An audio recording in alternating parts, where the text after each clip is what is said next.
Hello दोस्तों, आज हम करेंगे मैथ के महत्वपूर्ण प्रश्न को हल।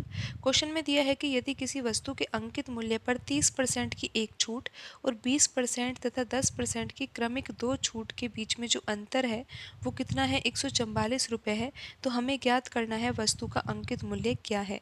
तो यहाँ पर आप मान लीजिए कि वस्तु का जो अंकित मूल्य है वो 100 यूनिट है और 100 यूनिट पर एक छूट दी जाती है, 30% की सिंगल छूट है।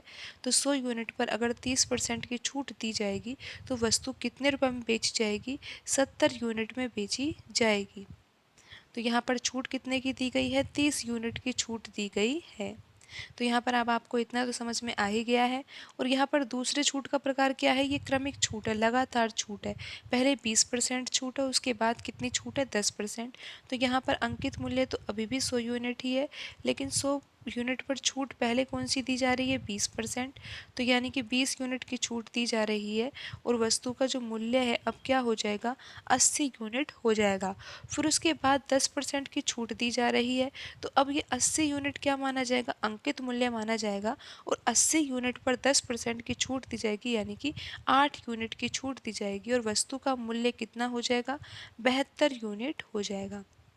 तो अब आप यहाँ पर देख सकते हो कि यहाँ पर कितना था, 70 यूनिट था और यहाँ पर छूट कितने की दी गई थी, 30 यूनिट की छूट दी गई थी। तो यहाँ पर वस्तु का जो अंकित मूल्य है वो तो 100 यूनिट है, लेकिन जो वस्तु बेची गई है वो 72 यूनिट की बेची गई है। तो यहाँ पर जो छूट है वो कितनी आई है, 28 यूनिट आई है। 100 में से अगर आप 72 यूनिट घटाओगे तो कितना आ जाएगा, 28 यूनिट आ जाएगा। तो आप यहाँ पर देख सकते हो कि जो पहली कंडीशन है जिसमें सिंगल छूट दी जा रही थी उसमें 30 यूनिट की छूट है, लेकिन जो दूसरी क्रमिक छूटें हैं, लगातार छूटें हैं, उसमें कितनी छूट दी गई है, 28 यूनिट की छूट दी गई है। तो आपको ये समझ आ गया, 30% की छूट में कितनी छूट मिली है, 30 यूनिट की छूट मिली है। और ये 20% और 10% की जो क्रमिक छूटें हैं उसमें कितनी छूट मिली है, 28 यूनिट छूट मिली है। तो अब आप यहाँ पर देख सकते हो प्रश्न में दिया हुआ है छूट के बीच में जो अंतर है वो दिया हुआ है 144 रुपये।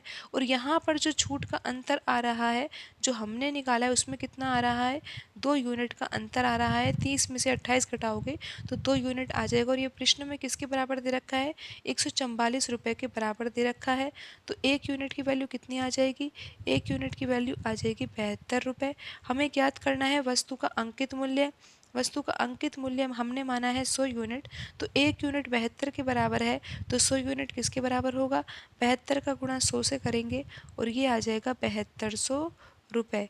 तो ये कौन से ऑप्शन में लिखा हुआ है, ऑप्शन ए में लिखा हुआ है 7200 रुपये।